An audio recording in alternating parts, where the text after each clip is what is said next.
할렐루야. 세상이 이길 수 없는 교회의 능력이라는 제목의 말씀을 가지고 오늘 이 시간 함께 은혜 받기를 원합니다. 사실 요즘처럼 교회와 성도들이 세상 사람들에게 욕을 많이 먹어본 적이 없는 것 같습니다. 문재인 대통령께서 27일 날 기독교 교계 지도자들과 간담회를 열은 내용이 이 인터넷 기사에 실렸는데, 저는 그 기사 밑에 달린 댓글을 보면서 참 마음이 무겁고 힘들었습니다. 세상 사람들 눈에 비친 우리 그리스도인들의 잘못된 행동으로 인하여서 너무 부끄럽기도 했고요. 때로는 이 너무 억울한 이야기로 인하여 마음이 힘들기도 했습니다. 어떤 경우는 맹목적으로 우리 교회와 그리스도를 욕하는 걸로 인해서 참 화가 나기도 했습니다. 이번 코로나가 재확산되어지면서 그 모든 잘못을 이 교회에 있는 것처럼 지금 현 사회가 몰아가고 있는 것 같습니다.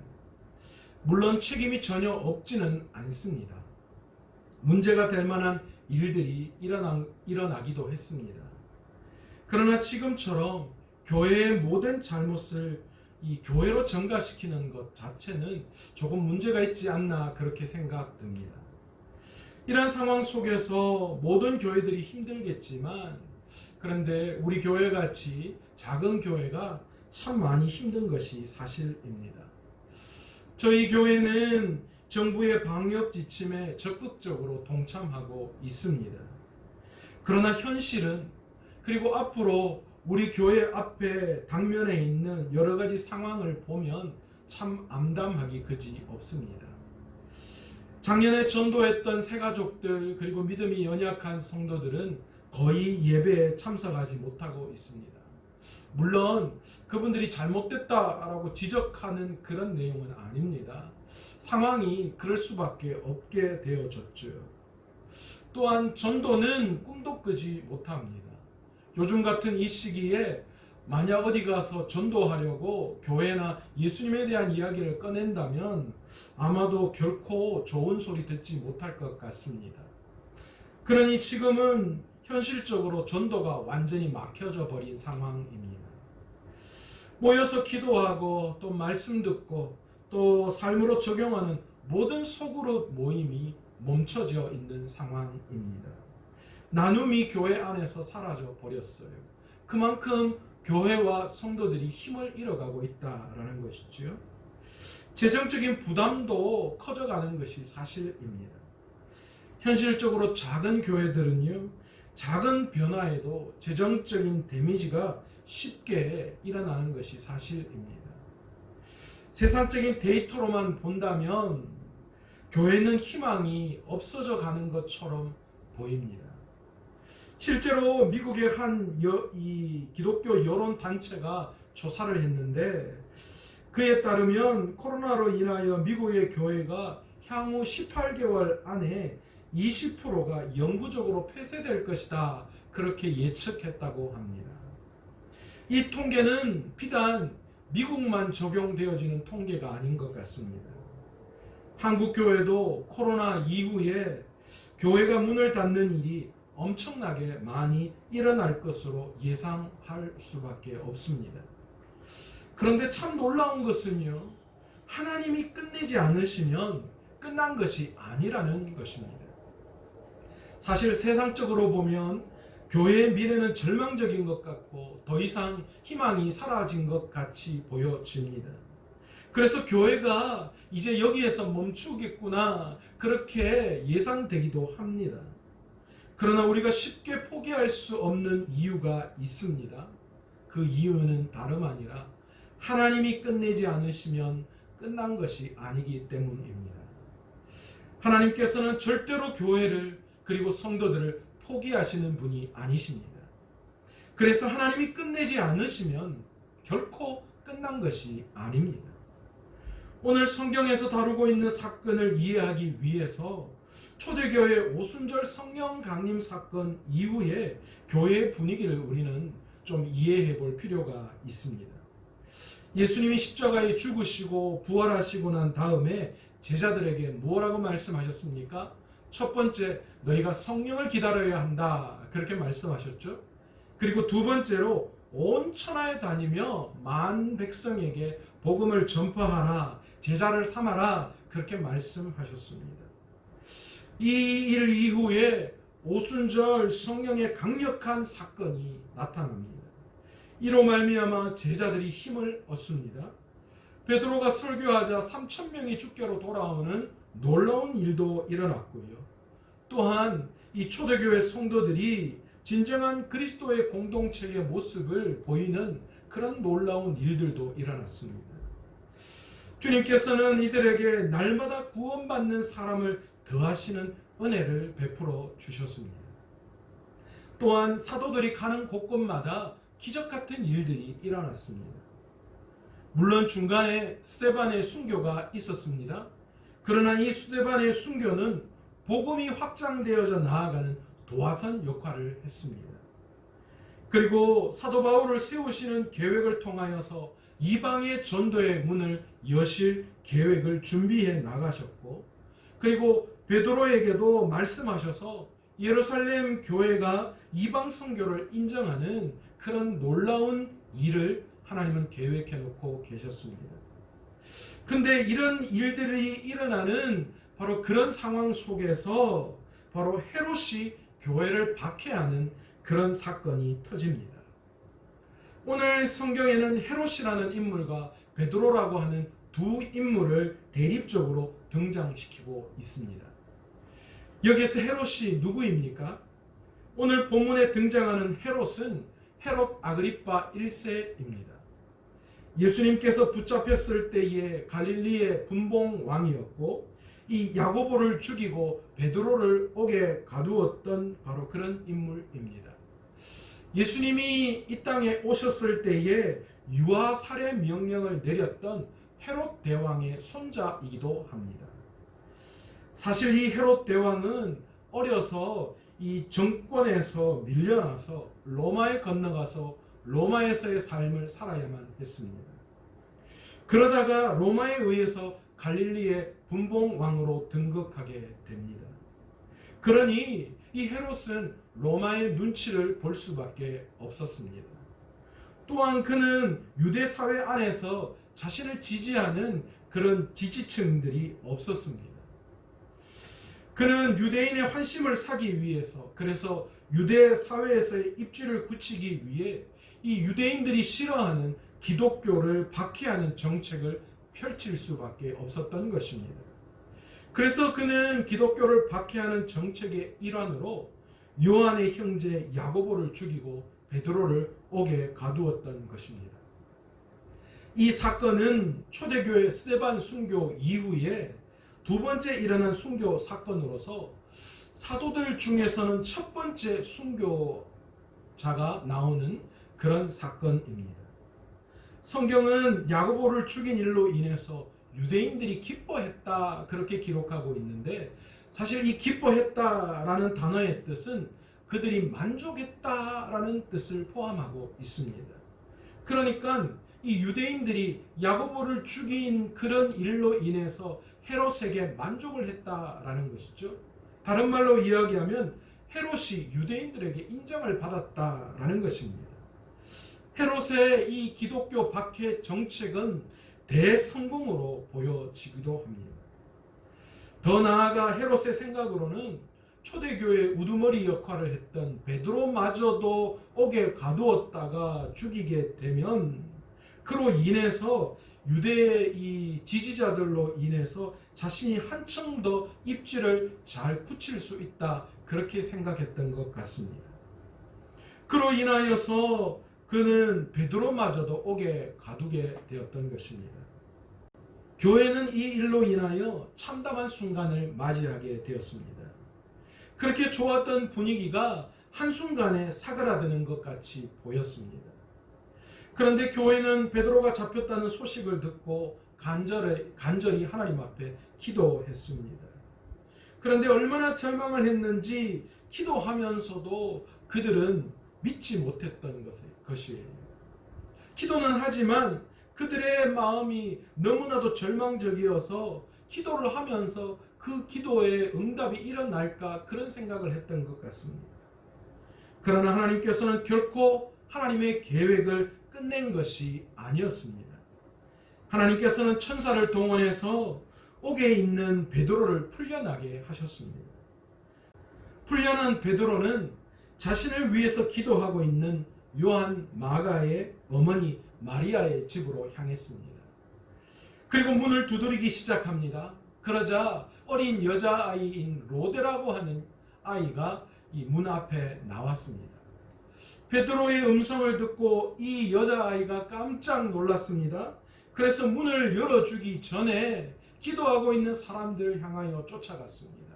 그리고는 이 베드로가 문 밖에서 지금 문을 두드리고 있다, 그렇게 이야기를 했습니다. 그랬더니만 사람들이 다 이 로데 어린 여자아이를 향하여 미쳤다라고 그렇게 이야기했습니다. 사실 그럴 수밖에 없었죠. 베드로가 지금 옥에 갇혀져 있는데 어떻게 이 문 밖에서 문을 두드릴 수 있는가, 그렇게 생각했던 것입니다.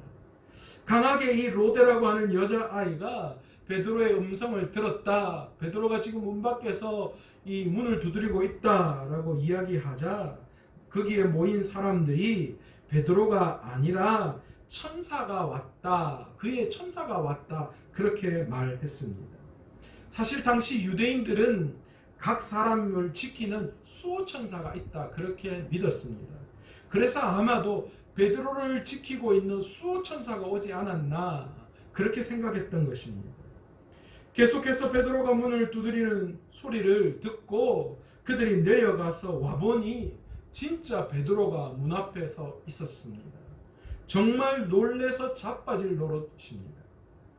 이 대목은 기도하는 그들이 얼마나 절망하고 있었는지를 우리에게 여실히 보여주는 사건입니다. 기도하면서도 그들은 믿지를 못했어요. 그러나 하나님께서는 절망 중에 기도하는 그들의 기도를 들으시는 분이셨습니다.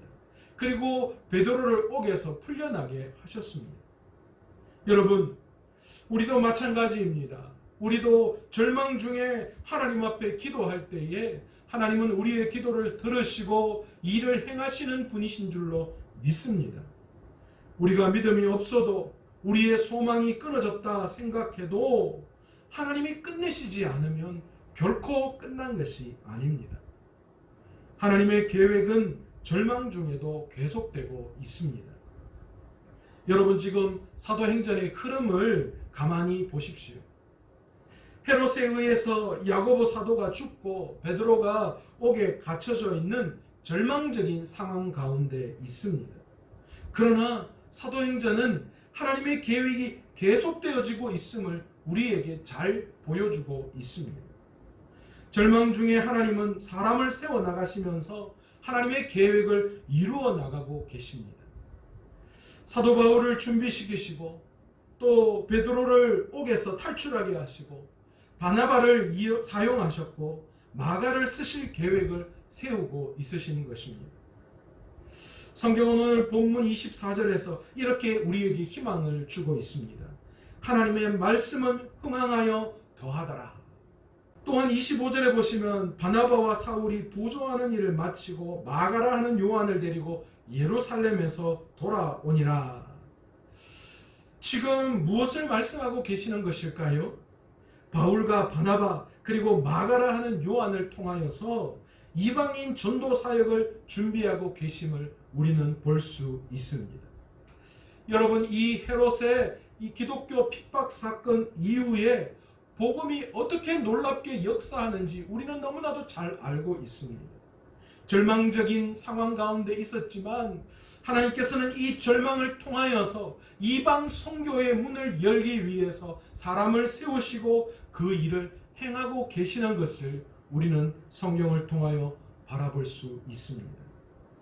반면에 박해의 중심에 서 있었던 헤롯은 어떻습니까? 승승장구하는 것 같았습니다. 자신의 뜻대로 유대 사회 안에서 자신을 지지하는 많은 사람들이 생겨났을 것으로 보았고, 그리고 그곳에서 자신의 통치가 잘 이루어질 것으로 생각했을 것입니다. 그러나 성경은 그런 헤롯이 어떻게 죽음을 맞이하게 되었는지를 우리에게 분명하게 오늘 말씀을 통하여 보여주고 계십니다. 사실 이 사건은 역사가였던 요세푸스의 글에 잘 설명되어져 있습니다. 사실 헤롯은 오래전부터 두로와 시돈에 대한 심한 반감을 품고 있었습니다. 그 이유가 어디에 있었는지 우리는 정확하게 알 수는 없지만 이 감정은 아마 오래전부터 내려오는 것이었습니다. 두로와 시돈 사람들은 양식을 갈릴리 지방에서 공급받아야 했습니다. 그렇기 때문에 이 문제는 그들에게 상당한 부담스러움으로 작용할 수밖에 없습니다. 결국 그들은 헤롯이 로마 총독부가 있는 가이사라로 내려왔을 때에 이 관계를 풀어보려고, 그리고 그래서 식량을 원활하게 공급받기 위해서 이 헤롯과 화친을 청했습니다. 이 일을 위해서 헤롯의 침소를 맡은 신하 블라스도를 이용해서 성대한 잔치를 열었습니다. 여기에는 많은 지역 관리들과 다른 고위 인사들도 참석했습니다. 연회 둘째 날 이 헤롯 아그리파 1세는 완전히 은으로 만든 의복을 입고 동이 틀 무렵 이 연회장으로 들어섰습니다. 그런데 바로 그때 태양이 떠오르면서 자신이 입고 있는 그 은색 옷에 빛이 비추면서 찬란하고 영롱한 광경을 자아냈습니다. 그것을 바라보는 사람들에게 이 광경은 일종의 두려움과 떨림을 안겨다 주었습니다. 이에 거기 모인 사람들은 그에게 아부하며 그를 신이라 그렇게 불렀습니다. 그들은 헤롯 아그리파 1세에게 우리에게 은혜를 베풀어 달라고 그렇게 외치기 시작했습니다. 그러니까 이제 그를 인간 왕이 아니라 신적인 존재로 취급했던 것입니다. 이를 헤롯 아그리파 왕이 거절하지 않고 그대로 받아들였습니다. 이에 대해서 23절에 헤롯이 영광을 하나님께로 돌리지 아니하므로 주의 사자가 고치니 벌레에게 먹혀 죽으니라 그렇게 말씀하고 있습니다. 역사가 요세푸스는 그가 급성복통으로 5일 동안 고통을 받다가 죽었다 그렇게 기록하고 있습니다. 반면에 사도행전을 기록한 의사인 누가는 오늘 그의 글에서 의학적인 전문 용어를 사용하면서 헤롯의 죽음을 설명하고 있지 않습니다. 이유가 어디에 있었을까요? 그의 죽음의 원인이 의학적인 것보다 사도를 죽이고 교회를 박해하고 하나님의 영광을 가로챈 그의 패역함 때문이었음을 밝히기 위해서였습니다. 헤롯은 우여곡절 끝에 그의 뜻대로 유대와 사마리아의 통치자로 권력을 획득했습니다. 또한 유대인들에게 환심을 사서 권력을 유지하기 위해서 교회를 핍박하고 야고보를 죽이고 베드로마저도 죽이려고 했습니다. 그로 말미암아 유대인들 사회 안에서 그의 입지가 든든하게 세워지는 것 같이 보였습니다. 그러나 그의 결국은 어떻습니까? 하나님의 징계를 받고 죽음을 맞이할 수밖에 없었습니다. 그러나 반대로 가난한 어부 출신의 베드로, 그는 세상적으로 뭐 하나 자랑할 것이 없었습니다. 박해로 인하여 옥에 갇히기도 하고 어려움을 당했습니다. 나중에는 순교를 당하는 그런 일이 그에게 일어났지만, 그럼에도 베드로는 그의 사역에서 복음의 능력이 흘러 넘쳤고 그의 이 복음의 역사는 점점 흥황하여져 감을 우리는 볼 수 있습니다. 또한 이로 인하여 교회는 더욱더 든든히 세워지는 그런 놀라운 일이 일어났습니다. 이 모든 일이 끝나고 누가는 오늘 본문 24절에서 25절의 말씀을 통하여서 새로운 일을 계획하시는 하나님을 소개하고 있습니다. 바로 사울과 그리고 바나바 또 마가라 하는 요한을 등장시키고 있습니다. 안디옥 교회의 구제 헌금을 들고 예루살렘에 방문했던 바나바와 사울은 헌금 전달을 마치고 다시 안디옥으로 돌아갑니다. 그런데 이렇게 돌아갈 때에 그대로 그냥 돌아가지 않고 마가라 하는 요한을 데리고 돌아갑니다. 여러분, 이 마가는 바나바와 사촌관계에 있는 사람입니다. 지금 성경은 무엇을 계획하고 이루어 가시는 것을 우리에게 보여주고 있습니까? 바로 바울과 함께 1차 선교 여행을 떠나는 선교사들을 우리에게 소개하고 있습니다.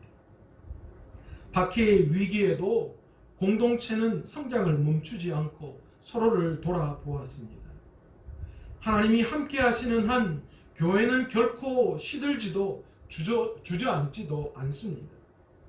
우리의 눈으로 보기에 복음의 역사가 멈췄고 교회가 끝난 것 같이 보여지지만, 그러나 우리가 알아야 할 것이 있습니다.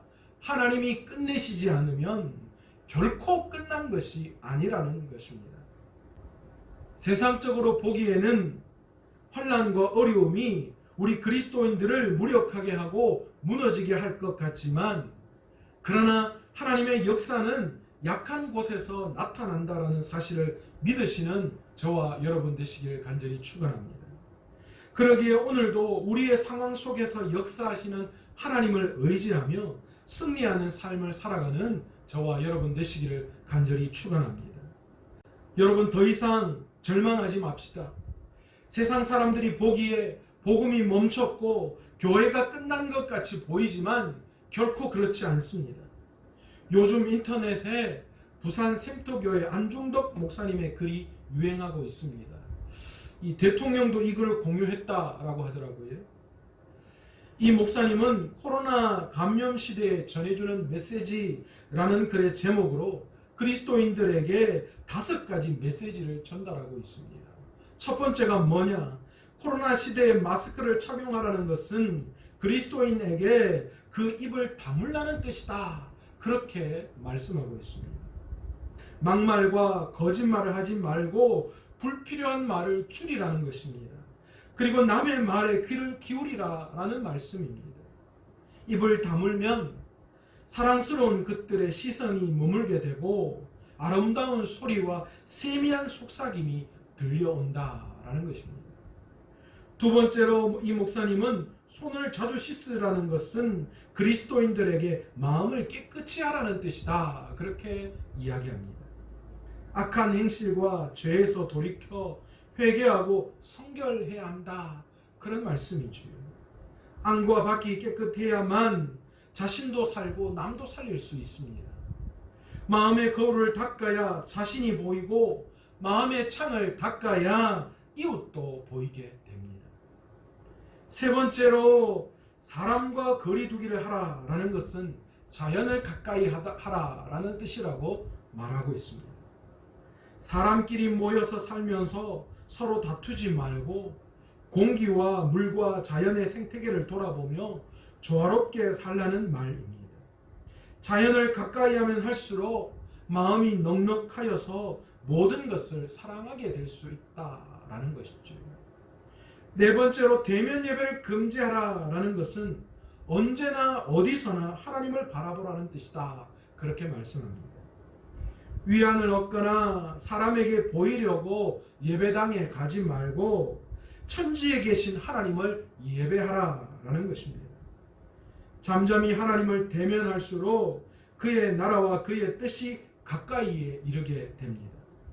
마지막 5번째, 이 목사님은 집합을 금지하라는 것은 소외된 자들과 함께하라는 뜻이다. 그렇게 말씀하고 있습니다. 모여서 선동하거나 힘자랑하지 말고 사람이 그리운 그런 사람들을 찾아가서 그들에게 벗이되라. 그렇게 말씀합니다. 우는 자들과 함께 울고 홀로 외로이 무거운 짐을 지고 가는 이들의 짐을 나누어 질수록 세상은 사랑으로 포근해질 수밖에 없다. 그렇게 말씀합니다. 분명 코로나 시대에 하나님께서 요구하시는 그리스도인들의 삶의 태도가 분명히 있는 줄 믿습니다. 여러분, 교회에서 더 이상 정치 이야기하지 말았으면 좋겠습니다. 더 이상 세상과 사람들 제도를 탓하지 않았으면 좋겠습니다. 사람들은 각자 자기의 생각과 방식대로 정치와 사상을 바라보는 눈들이 있습니다. 이것은 결코 잘못된 것이 아닙니다. 그러나 그리스도인들은 어떤 것 앞에서도 말씀의 다스림을 반드시 받아야 합니다. 지금 만약 우리가 다른 사람들에게 모든 탓을 돌리며 그들을 손가락질하고 있다면 남을 향한 손가락은 하나이지만 그 손가락 외에 다른 손가락은 나를 향하고 있다라는 것을 우리는 알 수 있어야 합니다. 남의 눈에 티끌을 보고 말하기 이전에 내 눈에 들보를 볼 수 있는 저와 여러분 되시기를 간절히 원합니다. 오카는 목사님이 시험이 없는 신앙생활은 없다라는 책에서 이렇게 말씀하셨습니다. 우리가 속해 있는 세상 속에서 일어나는 일들을 바라보면서 우리는 참 많은 역겨움과 분노를 느낄 때가 많이 있습니다. 우리 주위에 일어나는 이런 악한 일들로 인하여 악을 배우는 것이 아니라 우리는 악을 미워해야 합니다. 그러나 우리는 악을 미워하다가 자칫 사람을 미워하게 되는 경우가 생길 수 있음을 알아야 합니다.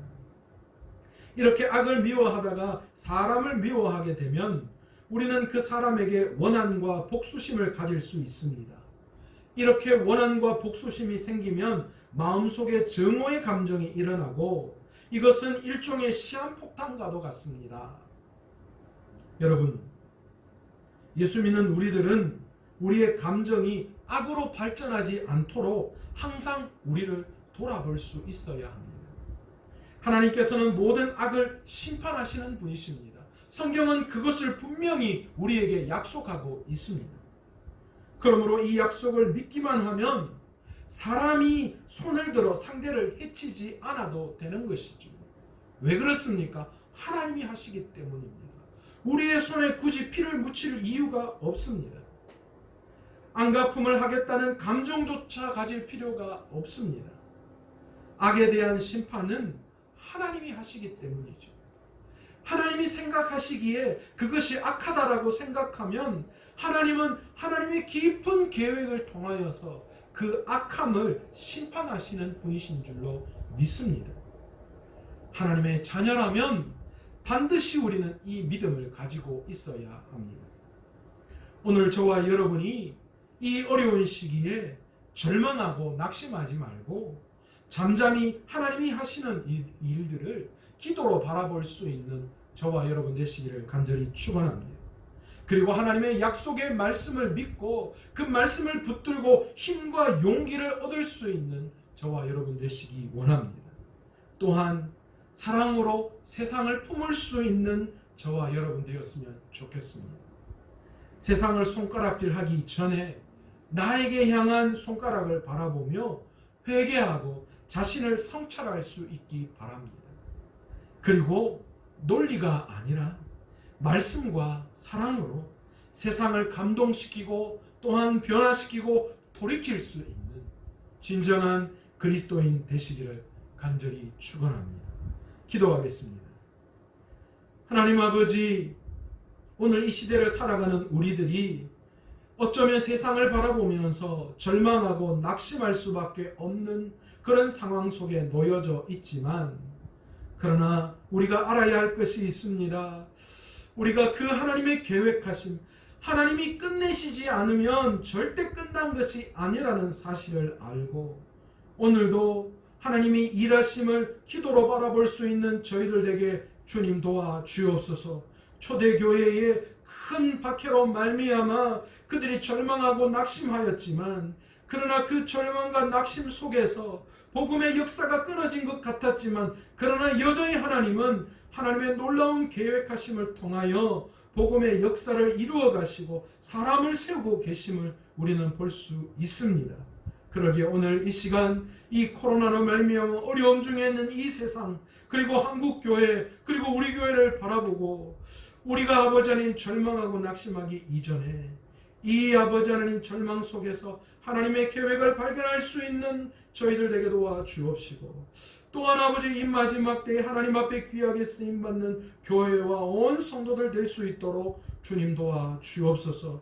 우리가 말씀과 사랑으로 세상을 감동시키고 변화시키고 돌이킬 수 있는 진정한 그리스도인 될 수 있도록 성령의 충만한 은혜와 사랑의 영을 우리에게 폭포수같이 부어 주옵소서. 이 모든 말씀 예수님의 이름으로 기도드리옵나이다. 아멘.